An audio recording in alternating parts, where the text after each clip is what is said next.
مشرکین سے چند ایک سوالات کیے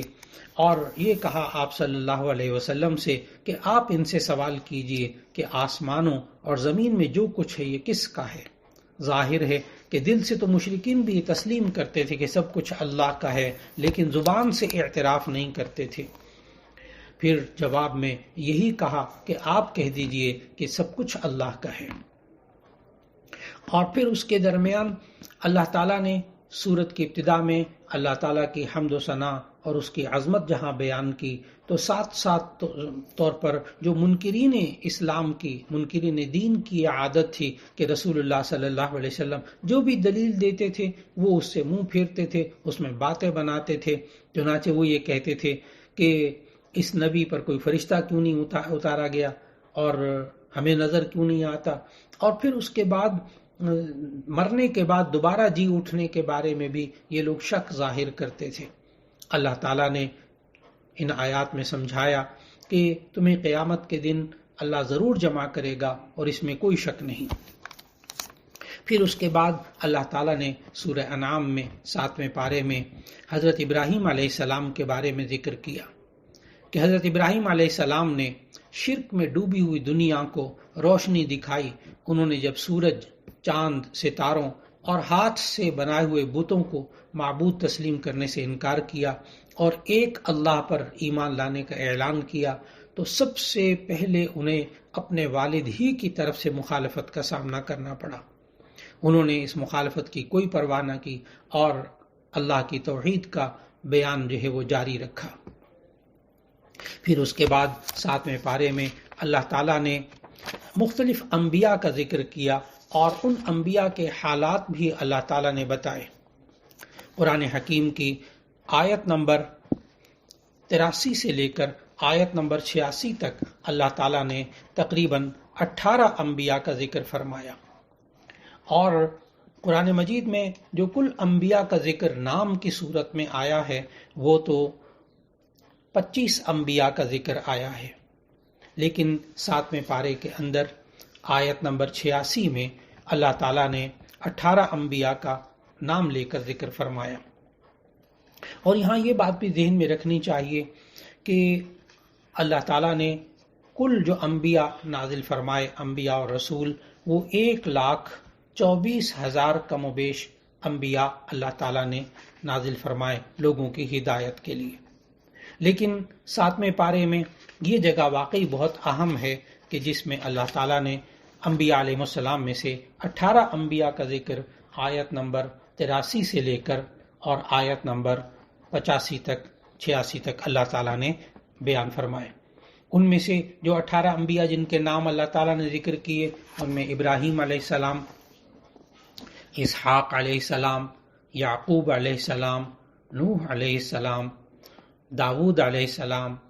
سلیمان علیہ السلام، ایوب علیہ السلام، یوسف علیہ السلام، موسیٰ علیہ السلام، ہارون علیہ السلام، زکریا، یحییٰ، عیسیٰ اور الیاس علیہ السلام، اسماعیل اور الیسع اور یونس اور لوط علیہ السلام کا ذکر فرمایا۔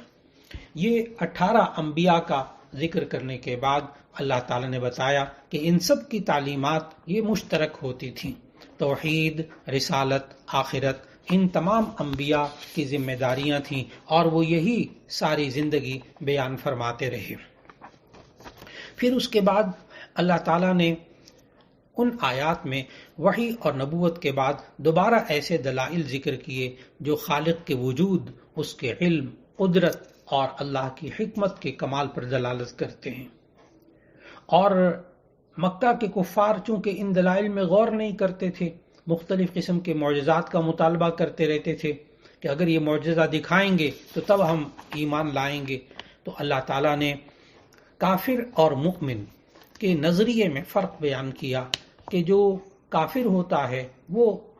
معجزے کا مطالبہ کرتا ہے، جو مؤمن ہوتا ہے وہ معجزے کا مطالبہ نہیں کرتا، وہ اسے اللہ کے وجود اور قدرت کی نشانیاں واضح طور پر اس کائنات میں دکھائی دیتی ہیں۔ چنانچہ اللہ تعالیٰ نے پھر ان آیات میں ذکر فرمایا کہ اللہ جو خالق ہے وہ کس طرح تمہیں پیدا کرتا ہے، اور اس نے زندگی پیدا کرنے میں اور زندگی کے اندر پوری جتنی بھی نعمتیں عطا فرمائی ہیں، ایک ایک نعمت کو سمجھنے کی ضرورت ہے۔ اللہ تعالیٰ نے سورہ انعام کی آیت نمبر 95 میں فرمایا، ان اللہ فالق الحب والنوى یخرج الحی من المیت ومخرج المیت من الحی، کہ وہی اللہ ہے جو گٹھلی اور دانے کو پھاڑتا ہے، وہ زندہ کو مردے سے نکالتا ہے اور مردے کو زندہ سے نکالتا ہے۔ ہم اگر غور کریں تو آج سائنس جو ہے وہ دو چیزوں کے اندر الجھی ہوئی ہے کہ زندگی سے پیدا ہوئی ہے یا زندگی بے جان سے پیدا ہوئی ہے، یعنی بایوجینیسس اور اے بایوجینیسس کا نظریہ، کہ آج سائنس دونوں میں سے کسی ایک بات کو بھی طے نہیں کر سکی ابھی تک کہ زندگی سے پیدا ہوئی ہے یا زندگی بے جان سے پیدا ہوئی ہے۔ بے جان کہتے ہیں مردے کو، بے جان سے پیدا ہوئی ہے، ابھی تک سائنس اس میں فیصلہ نہیں کر سکی۔ لیکن اللہ تعالیٰ نے سورہ انعام کی آیت نمبر 95 کے اندر ہمیں بتایا کہ اللہ تو اب بھی 4 طریقے سے پیدا کر کے دکھا رہا ہے، اور 5واں طریقہ کوئی ہو نہیں سکتا۔ 4 طریقے کون سے ہمیں اس آیت سے معلوم ہوتے ہیں کہ نمبر 1، اللہ تعالیٰ زندہ کو زندہ سے پیدا کر رہا ہے۔ نمبر 2، اللہ تعالیٰ مردے کو مردہ سے پیدا کر رہا ہے۔ نمبر 3، اللہ تعالیٰ زندہ سے مردے کو پیدا کر کے دکھا رہا ہے۔ نمبر 4، اللہ تعالیٰ مردے سے زندہ کو پیدا کر کے دکھا رہا ہے۔ اور یہ آج بھی اللہ نے جاری رکھا ہوا ہے۔ زندے کو زندہ سے پیدا کرنا، جیسے انسان زندہ، اس سے پیدا ہونے والا بچہ زندہ، اور مردے کو مردہ سے پیدا کرنا، ان اللہ فالق الحب والنوى، کہ یہ اللہ بیج سے پودے کو پیدا کرتا ہے، بیج بھی مردہ بے جان، اور اس سے پیدا ہونے والا جو پودا ہے وہ بھی بے جان، اس کے اندر ویسی جان نہیں ہوتی جیسے انسان کے اندر ہوتی ہے۔ نمبر 3، زندہ سے مردہ کو پیدا کرنا، جیسے مرغی زندہ ہوتی ہے، اس سے انڈا بے جان پیدا ہوتا ہے مردہ۔ اور نمبر 4، مردے سے زندہ کو پیدا کرنا، جیسے کہ انڈا مردہ بے جان ہوتا ہے لیکن اللہ اس سے مرغی زندہ کو پیدا کر دیتا ہے۔ چنانچہ اللہ تعالیٰ نے فرمایا کہ یہ سب کچھ کرنے والا اللہ ہے، تم کدھر جا رہے ہو، تم کیوں بھٹک رہے ہو، کیا تم اس کو پیدا کرتے ہو یا ہم پیدا کرنے والے ہیں؟ پھر اللہ تعالیٰ نے یہ سمجھایا کہ دیکھو تم اپنی زندگی کے اندر اللہ کو پہچاننا چاہتے ہو تو ایسی صورت میں یہ ذہن میں رکھو کہ وہی اللہ ہے فالق الاصباح، جو صبح کرنے والا ہے، صبح کو پھاڑتا ہے، چیرتا ہے، وجعل اللیل سکنا، اور جس نے رات کو سکون کا ذریعہ بنایا، والشمس والقمر حسبانا، اور جس نے سورج اور چاند کو حساب کا ذریعہ بنایا۔ اور پھر اللہ تعالیٰ نے فرمایا کہ تم آسمان کی طرف تو غور کرو، یہ جو ستارے ہیں تم اس سے رہنمائی حاصل کرتے ہو، تم خشکی اور سمندر کی تاریکیوں میں تم ان سے راستہ تلاش کرتے ہو، یہ وہی اللہ ہے کہ جس نے تمہارے لیے آسمان سے پانی پیدا کیا، اور پھر اللہ نے اس سے ہر چیز کو اگایا۔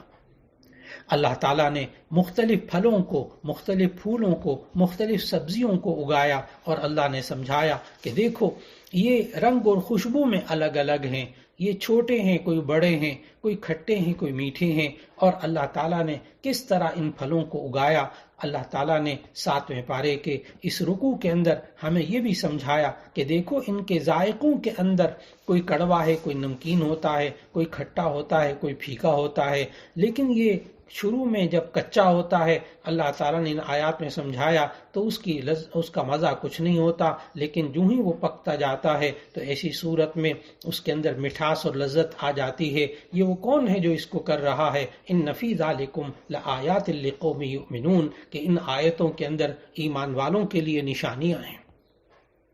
پھر اس کے بعد اللہ نے سمجھایا دیکھو آسمان اور زمین کا وجود نہیں تھا، اس زمین کو اور ان آسمانوں کو پیدا کرنے والا وہی اللہ ہے، اور اسی نے ہر چیز کو پیدا کیا ہے، اسی کی تم عبادت کرو۔ پھر اللہ نے یہ بھی سمجھایا دیکھو تم اس کو دیکھ تو نہیں سکتے، لا تدرکہ الابصار، تمہاری آنکھوں کے اندر یہ سکت نہیں کہ وہ تمہیں دیکھ لے لیکن تم اس کو دیکھ لو اللہ کو، لیکن وہ یدرک الابصار، وہ تو سب کو دیکھ رہا ہے، وہ بڑا بڑا مہربان اور خوب خبر رکھنے والا ہے۔ پھر اللہ تعالیٰ نے ہمیں سمجھایا کہ ہم اس آسمان و زمین کے پیدا کرنے والے کے اندر کسی کو شریک نہ کریں اور ہم سب اسی کی عبادت کریں جس نے کہ اللہ جس نے تمام چیزوں کو پیدا کیا ہے۔ اور پھر اس کے بعد اللہ تعالیٰ نے ہمیں زندگی کے آداب سکھاتے ہوئے سمجھایا کہ دیکھو زندگی کے اندر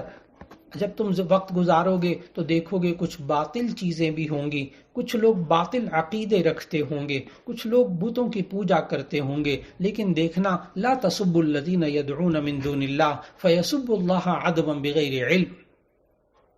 نبی صلی اللہ علیہ وسلم کو خطاب کرتے ہوئے اللہ تعالیٰ نے تمام ایمان والوں کو یہ سکھایا کہ دیکھو جو وہ لوگ اللہ کے سوا کسی کو پکارتے ہیں تو آپ ان کو گالی مت دیں، ان کے معبودان باطلہ کو گالی مت دیں۔ کیوں؟ فَيَسُبُّ اللَّهَ عَدْوًا بِغَيْرِ علم، کہ پھر وہ بغیر علم کے اللہ کو برا بھلا کہیں گے اور وہ آپ سے برداشت نہیں ہوگا۔ معلوم ہوا ہمیں زندگی کے اندر رہتے ہوئے کسی کے رہنماؤں کو اگرچہ وہ غلط ہوں، اگرچہ وہ باطل ہوں، کسی کے نظریات پر ہم کسی کو گالی نہ دیں، کیونکہ وہ جواب میں اللہ کو گالی دے گا، وہ ہمیں برا لگے گا۔ ہاں، حقانیت بیان کریں، حق بیان کریں، دلائل سے بات کو سمجھائیں، باطل کا باطل ہونا حق کے ساتھ سمجھائیں، دلیل اور طریقے کے ساتھ سمجھائیں، انشاءاللہ پھر فساد پیدا نہیں ہوتا۔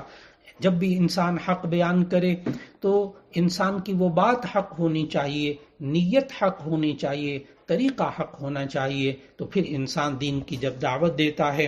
حق بات بیان کرتا ہے تو اللہ اس کا اثر جو ہے وہ دلوں میں اتار دیتا ہے۔ اللہ رب العزت ہم سب کو دین اسلام پر عمل کرنے کی توفیق عطا فرمائے، قرآن مجید کی تلاوت کرنے کی توفیق عطا فرمائے، قرآن مجید کو سمجھنے کی توفیق عطا فرمائے اور قرآن مجید کے احکامات پر عمل کرنے کی توفیق عطا فرمائے۔ اور ہم جو قرآن مجید کو سمجھنے کی کوشش کرتے ہیں تو اللہ رب العزت اس قرآن حکیم کے